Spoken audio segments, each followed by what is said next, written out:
Let Carrie get, is Carrie coming up? Oh, I'm sorry, come on up. We'll wait for you. Plus, I'm looking for the flag. It's not there. I'm like, where's the We flag all go? turn. There's the state No flag. flag. Where's Where's the flag? Where's the flag?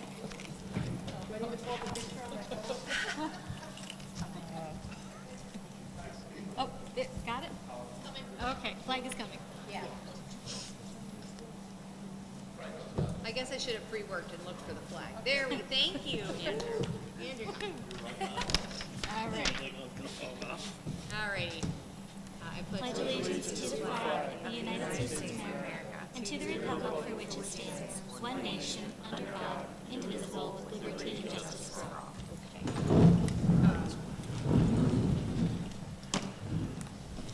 Can we do a roll call? Switching the mic because it's being sorry, here. Hello?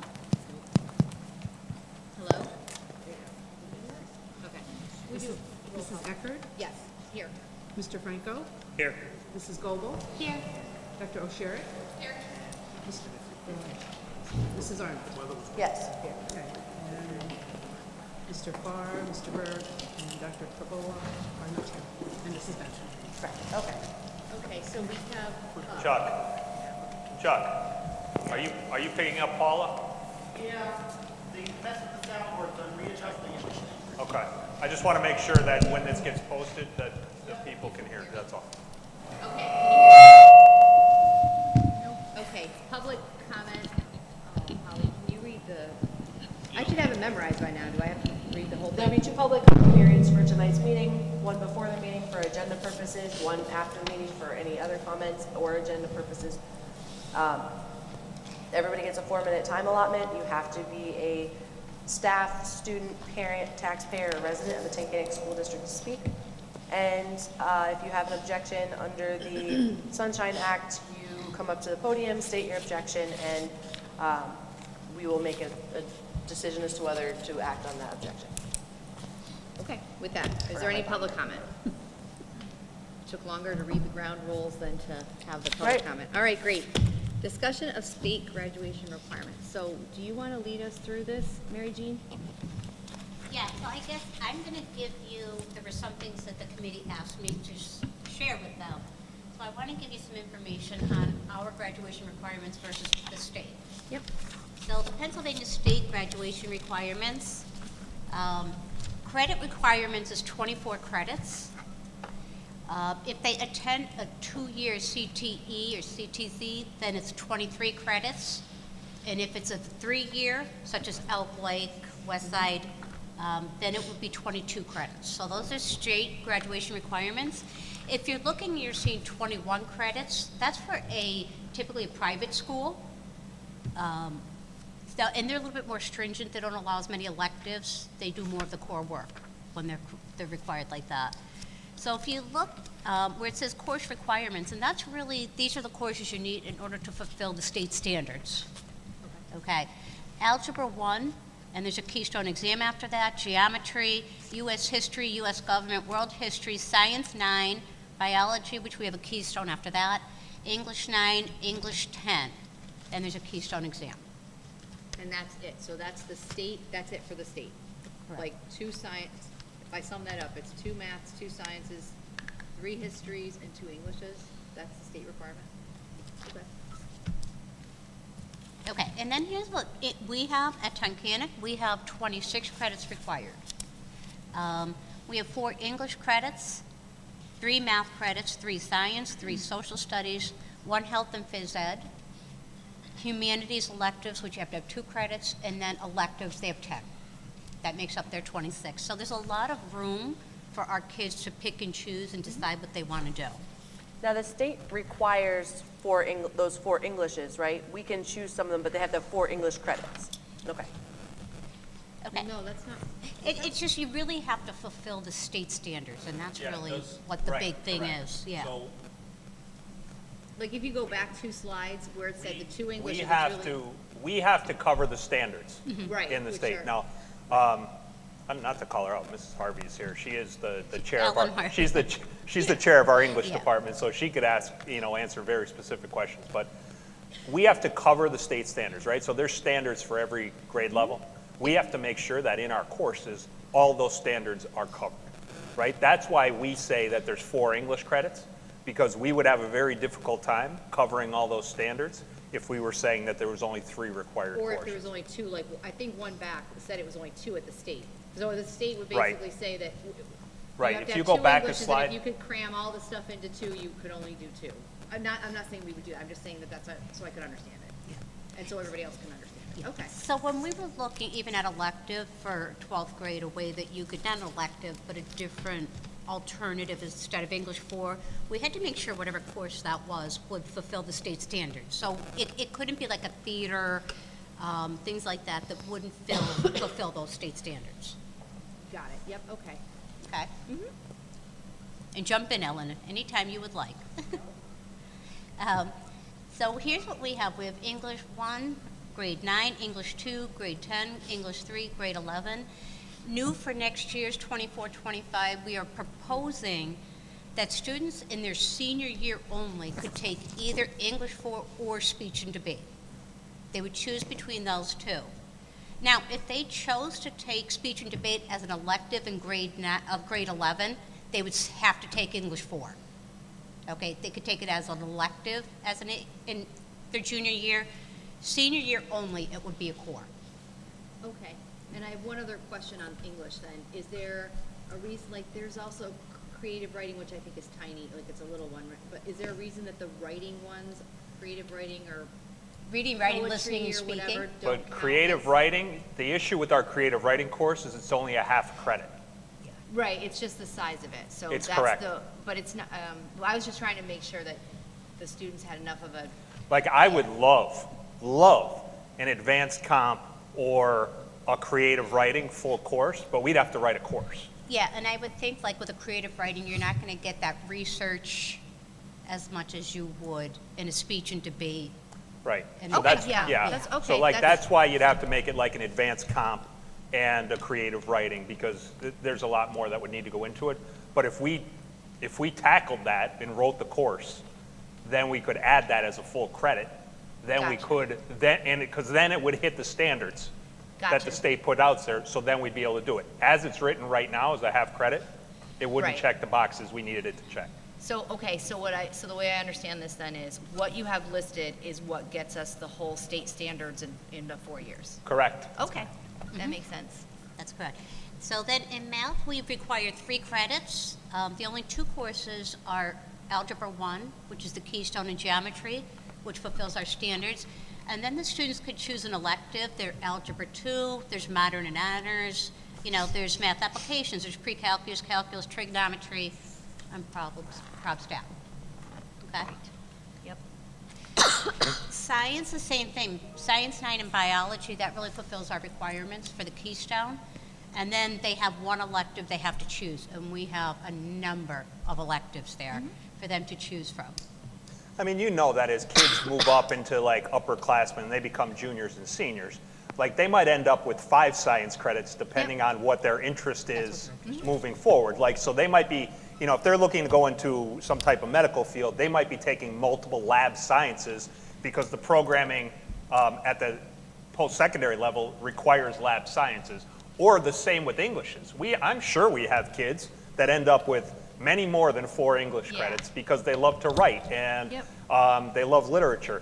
So a lot of this, we're talking about, minimums, Yep, but we don't say you could only, it's worth saying, you don't only have to take 3 sciences. If you wanted to take 5 sciences, you have that opportunity because of the amount of electives that we actually do offer. and anything like, so if you meet your 2 requirement, or your 3 requirements, anything else that you take in science would count as one of the electives you need, That's right? correct. Okay, good, okay, Yep. perfect. And then our history is really where they're more pigeonholed. There's the 3 required, and that's what they have to take. And can I ask one quick question about that? Is the reason American government is pulled out separate because the 2 US histories don't cover it at the same time, like? I think we're probably going to look at revamping that in the Yes, future. but to answer that question, yes, Yes, they don't correct, currently cover it. Okay. correct. But we are somehow covering the world history requirement. That's in that's that. where we're examining right We're now. gonna have to look Okay. which, I'm sorry, we're examining what, whether we're meeting the world requirement or whether the Yes. two other histories can No, make the we're- American government? Okay. if we're making sure that our course content, so if we say like, for instance, so there has to be, according to chapter 4, you have to have there has to be discussion of world history. Yep, So we want to audit our US history to Yep. make sure that it's meeting the requirements, the standards for the world history component. Because if it does, we're good. yep, But if it doesn't, now we got to look at another potential course, like a world history course. right, okay, and we know for sure that in US History 1 and 2, it didn't catch all of the government. The only reason I'm asking is because I just went through this, right? Because I'm with Hannah, and so I was Yeah. like, wow, I was surprised that when we were talking about the standard, I was surprised that the first two histories didn't cover it. But I don't know the standards that well, so if we've already looked, then that's fine. I just wanted to ask the question. Yeah, I'm confident, I don't want to speak for Mary Jean, but I'm very confident that American government class is totally, does not, it's like like the a US civics. history isn't going to meet what That's American yeah. government means. Well, the American government class, I actually really liked too, but I just wanted to make, not everybody loves what I do, right? Right. Hannah didn't like it. I really liked it. I learned a lot. Okay. And then this is just what's left. The health and phys ed, that's 1 credit, that's chapter 4. We have 10 electives the students must take to make up the 26. As I was looking, I was amazed, we have 108 electives offered to our kids. That is 1 credit courses. That does not include your course. So that's not your English and all that. That is outside of those core courses. We have 108 different things our kids could take. Okay, good. Humanities electives, they have to have 2 credits, but as you can see, a lot of that they can take in the red tile area, in the arts, the languages, so it's pretty wide open for them. So that's what we require. Yep. Can As I a ask district. one more quick question back on the last slide about gym or phys ed or whatever we call it, physical education? This one? That one, health. So the state does or does not require, it didn't require a phys ed or it does? Does it not require that many credits? Is that what you're I asking? can't remember if it's required. The state does They require require, 24. the state does require physical education. A credit or like one One year of credit. it or something? Yes. Oh, okay, gotcha. Okay, Yeah, between the health and the phys ed, you have to get them both in there. and it requires it, and I'm just asking all the provocative questions people have asked me so we can just get these answers out in the open. So that phys ed requirement of the state is not, I played a sport and that counts. No. It has to be an in-class education something or other. That's correct. Now, I'm not saying we won't examine how we offer it, because I think we should, right? Just because we're doing it the way it's always been done, doesn't mean that's how we should look at doing it in the future. Maybe it is, maybe it isn't. But the way it's structured now, I think we take it like a quarter. They get a quarter credit freshman, sophomore, and senior year. Yeah, But like, And then that's the not how junior- it has to be. Yeah. yep, right, okay. You know, like, we could look at structuring it very differently, where potentially you hammer out your phys ed credit earlier, and then potentially you make physical education then an elective. If you've already got it done, there's kids that would love to take another phys ed. Oh, yeah, right, yeah. Or you offer like strength training, because we have the facility in-house to do that, where then we have kids that want to take that as an elective, as a physical ed elective. And there's no reason they couldn't do that. Yep. So that's something that's kind of on our radar to examine. Okay, great, that's awesome. That would be wonderful. Okay, now this is really getting into the weeds. If you guys don't want to see this, that's fine. What this is just what it looks like for students at each grade level and what they could select. So freshmen, they really could have 1 to 2 electives. Everything else is really taken up for them. The ones that'll have 2 electives are the students that had Math 8, or that had Algebra 8, I'm sorry. Oh, So yeah, they're in yeah. geometry, okay? Because Algebra 1 in the high school is a 2 credit course. Okay, gotcha. 1 elective and 1 math. Sophomore, they have 4 electives. Juniors, they have 5 electives, and then senior, they have 7 to 8. So they really finish all of their credit requirements, except for English, by their senior year. Okay. Okay. So in all of these electives, that includes co-op. They could go for half the day and go on to co-op. So that is part of the electives.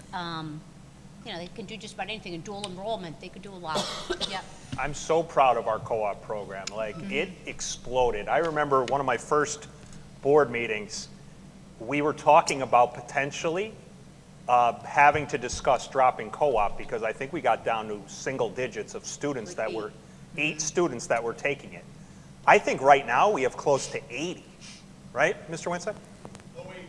Low 80s. So right now there are in the low 80s of kids that are involved in co-op that, you know, Mr. Ulichny oversees that program. He does a very good job. He checks in with them, with their employer, which is a big task. Well, now we're up to 80, but it is absolutely exploding, and I think that's a great thing. Yep. Co-op is only available to juniors and seniors?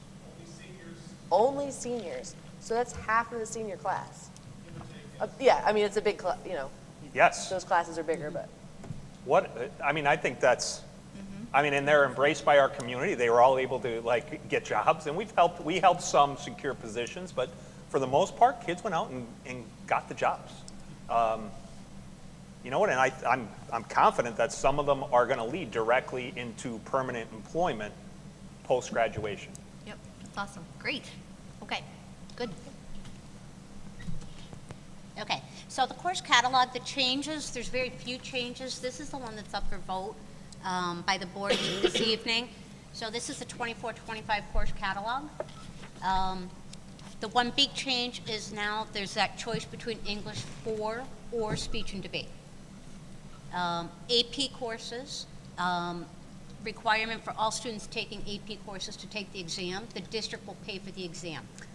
We talked about this at length internally with myself, Mary Jean, Mr. Winsek, Ms. Wood. We get benefits from the actual exams when the kids sit for the exams. Like how we're assessed as a school district and a school, like for the kids that sit in AP, like it helps our school overall with our like state report card when kids sit for the APs and kids, you know, pass the AP exam. So it's not a requirement to graduate that you pass the AP exam, but if you do pass it, you do get additional college credit. See, I think that statewide, a lot of AP tests participation dropped dramatically when dual enrollment became more popular. So if you're taking an AP calculus class, you're probably already getting dual enrollment credits through one of our local colleges. But that doesn't mean that you can't sit for the AP exam. But I think a lot of families chose, hey, if I'm going to pay the money, I'm going to pay the money for the credits. So if I get the 88 or the 85, like the requirement, you're going to get the credits. I don't have to worry about passing the exam. Well, I'd like to find, you know, I've been talking to Mr. Winsek and Mary Jean. We're going to try to budget strategically that we could cover the cost for AP exams. And actually the state is actually, it looks like they're going to start offsetting the cost of a lot of that anyway.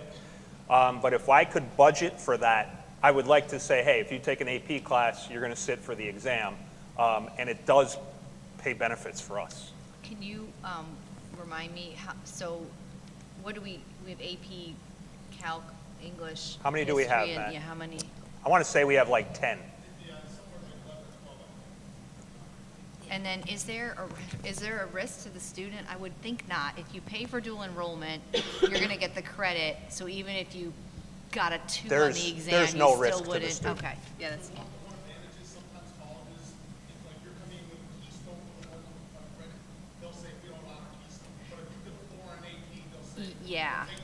Yep. For instance, that's a good example. If I took AP calculus, I get dual enrollment credit. Say I get it through Keystone. Yep.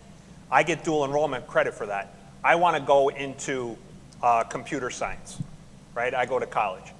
They might say to me, we'll take the credits, but not as a calculus credit. Exactly, You could use yeah. it as an elective at our Yeah. college. Right. Yeah. However, if you get a 4 or a 5 on the AP, they'll take it as the calculus credit. Okay, gotcha. Well, then as long as there's no risk to the student, that was all. No, I don't see one.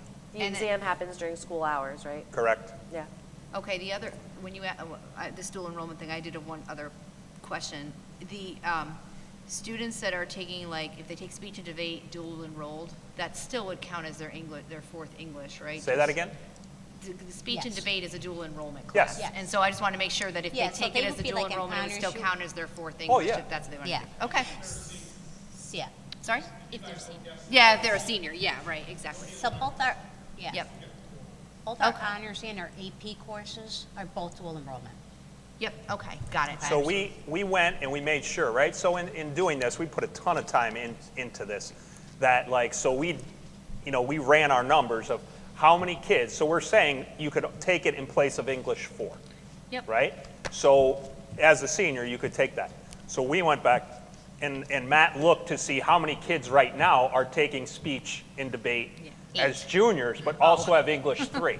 Yeah. Right? So we're not going to penalize them. So there's actually 4. Like we know there's 4 kids, so we'll consider them differently when we do a little scheduling, so we're going to work with them. Yeah. Now, typically your kids that take 2 Englishes in a year, they're going to take an English the next year anyway. Yeah. You know? 2, right? I would expect to, if speech and debate counts as Is like it I would one? expect next year. Oh, I'm sorry. I said it was 4 students. It's 1 student. Yeah, it's 1 junior. Yeah, there's the, one the student. class is teeny. I would expect the speech Yeah. and debate class to be bigger next year if there's Oh, an it'll opportunity. we'll honor we'll that. have multiple sections. Yeah. I'm so confident in, like, we will probably have maybe 3 sections, if not more. Yeah. It's a great class. I agree. So was Mrs. Harvey's AP English, by the way, when Anthony took this. Just a shout out to you sitting out there. Oh, so Mrs. Harvey, you teach AP English. Was there a downfall to a student taking an AP course? No, because they can choose if they want to send their score to college. Oh, they don't even have to send their score. No, I think it's like your SAT score, you can choose whether or not you send it, so if you volunteer too, obviously you probably wouldn't want to send it. But no, and what you said about the dual enrollment, that's when the numbers of exams dropped off. Because Yeah, right. it's kind of a sure thing to do dual enrollment, Yeah. where So That's there's no great, downfall. too. So if we, okay. I think that really, excuse me, sorry, I would have turned the mic off for that. This removes a barrier to some students that wouldn't be able to afford to do the dual enrollment, but now has an opportunity or a window through an AP course to get Yes. Yeah. potential And credit. we are now going to, if the state does open up the dual enrollment grant again, we will apply for it this time. They just changed the state law. So last year, if you accepted the dual enrollment grant, you couldn't count the students in your average daily membership. So basically, you couldn't seek state reimbursement for them if they were in dual enrollment classes, if you took the grant from the state. And it just was not worth taking it. That's changed now in the new PA school code. So if they offer the dual enrollment grant again, we'll also apply for that to help offset the cost for students of dual enrollment courses. Good, okay, wonderful. Yep, thanks, Mary Jean. Okay. And then the CTE, there's some course like verbiage change, but same courses, there's nothing different. I think Brittany, Mrs. Wood just wanted to put a little bit different language in. That's it. Okay, this is a curriculum review, 3 through, it should say 3 through 7, I'm sorry, and then 9 through 12. 8th grade we did not do because we've been kind of revamping and looking at that course a little bit differently, so we just weren't ready to put something to you. So it should be 3 through 7 and 9 through 12. I do have Ellen here. She's awesome. She's been amazing through this whole thing. She's department chair. She's led them to write this curriculum and has just done an amazing job. So, you know, there's some things, if you want to look at this, it's 192 pages, the curriculum. If you want to get down into the weeds, but I'm just going to tell you some really quick things. We call power standards, and then we have support standards. A power standard is what the teachers are really going to concentrate on, make sure the kids can master it in that grade level, okay?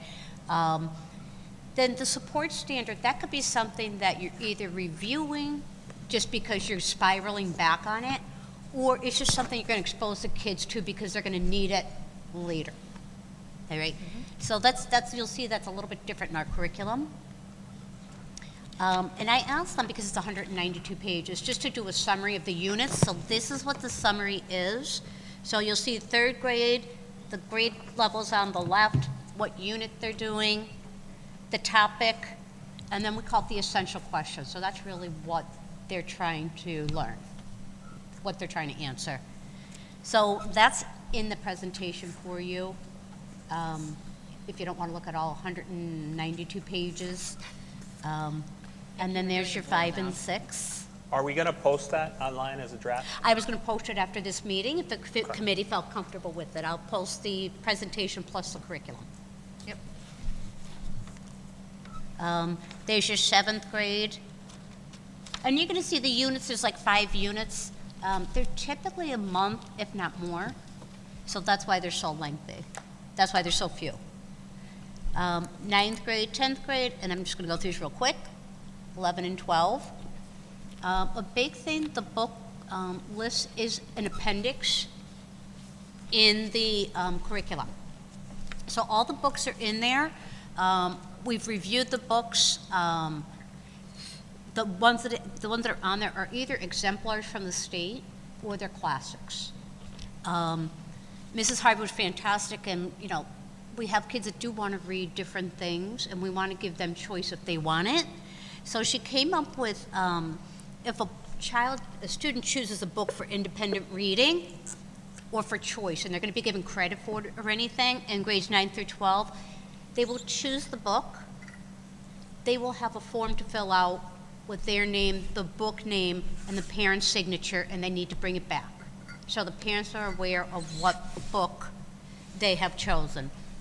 Okay, so if there's something that this child wants to read, and the parents are okay with it, we're going to be okay. That also allows the parents kind of opt into that book. And again, this is on the independent reading and choice books. So, if there's some books that may go along with, Helen, help me out here, there might be, you do a lot of the independent reading, so if you're doing, I don't know, To Kill a Mockingbird, Yes. there may be additional books that may be on that same topic that may be more of interest to a student. So do they get Okay. to read that instead, or do they get in addition? What's that? Is that, so like if instead of To Kill a Mockingbird, I wanted to read something, is it in addition or instead? So how, Yeah. if they're doing an independent They're book- doing it independent, so they're Yes. still doing To Kill a Mockingbird. Oh, okay, Yeah. gotcha. Okay. Yeah, okay. I This got is independent outside of that. it. Okay, Okay. I got it. Am I correct on that, Ellen? Yes. Okay. Okay, so what's on the book list is what we will be teaching. Anything outside of that, if it's student choice and they're using it in class, we will send a form home. When Okay? you review that document, I'm very confident in our book lists. Very confident that it will meet the standard of our community. And quite frankly, the book list is going to be made available at any Yes. time to anybody who asks for it. Correct. If somebody had some objection to something there, parents, as always, have the option to opt out of particular curriculum. So, They can. this is, The parent could send a note in and we would provide them with a different novel, of the same genre. Yeah, and we have done that before. It's, it's very few and far between, but it happens. right. So any questions on that? Nope. That's all So I this is a have. glowing example of parental choice being offered.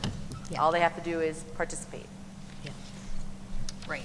Yeah, and we kind of like that, like Alan said, it does. The parents then sign off at it. They know what's required of the child. They know what the student's doing. So for us, it's kind of a win-win. Gets them more involved. Right. Plus our list, like Holly said, is enormous. So like if there's one book that Mrs. Harvey picks that I really for some reason didn't want my child to read, there's like 55 others on the list that meet the intent. Yes. So that's, we have options. And as a way to make that, and it's easy for a parent to figure out how to opt their kid out, I'm assuming, right? Okay. Good. Is there any other topics, any questions from the folks that are here on this topic? I Laura, think you asked Holly, anything? No, not really. At some point, and this might be a problem that doesn't exist that I'm trying to solve, if we found that we had a population of students, I believe that our graduation requirements, even those 2 extra credits, is rigorous and valuable, and I would not make any argument to change that. If we found at some point that there was a student who had met the state requirements and due to extenuating circumstances or whatever, was struggling to meet Tunkhannock's requirements, I'd love to see some kind of an appeal process or something in place where that kid has a if it's going to come down to they're going to enter the adult world without a diploma, which is a big deal, or Mrs. Arnold, or President Arnold, I could stop you. Yeah, there's already something 2 in years place. ago, the state passed Act 1 Yeah. for that exact okay, reasoning. And we've actually had a student graduate through the Act 1 state path, and they receive a Tunkhannock diploma, but they meet the requirements through the state of Act 1. well, that's about the fastest you guys have handled Yeah. one of So my what we- requests. Yeah, So I the high school appreciate that. actually, if something like that, a child becomes homeless, or there's some type of disruption where there is a disruption in their education, we would create a graduation plan for them, and we could lessen credits or do what we need to do to get that child graduated. I love that. Thank you. Okay. I think we are adjourned. All right, motion to adjourn. Oh, I'm sorry. I make the motion, you have to, like, Oh, right. somebody else, Motion to, second the motion. and now you're the one that bangs the gavel. All right, there we go. These aren't working.